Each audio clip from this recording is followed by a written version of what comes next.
మన అవినాష్ రెడ్డి గారి దృష్టికి దాన్ని తీసుకెళ్లి కష్టపడిన ప్రతి విద్యార్థికి యువతకు ఉద్యోగం చేసే బాధ్యతను ఖచ్చితంగా తీసుకుంటామని మీ అందరి ముందు సభాముఖంగా తెలియజేసుకుంటా ఉన్నా. ఇక మీద యువత ఎవరైనా కాజీపేట మండలంలో పనిచేస్తే కాజీపేట మండలంలో ఆదర్శంగా తీసుకునే విధంగా తయారు చేసే విధంగా పార్టీని ముందుకు తీసుకెళ్తామని చెప్పి తెలియజేసుకుంటున్నా. అలాగే బాబు షూరిటీ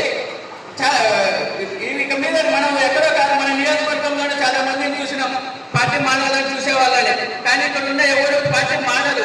ఎందుకు అంటే రైతులకు ఉచిత విద్యుత్, రుణమాఫీ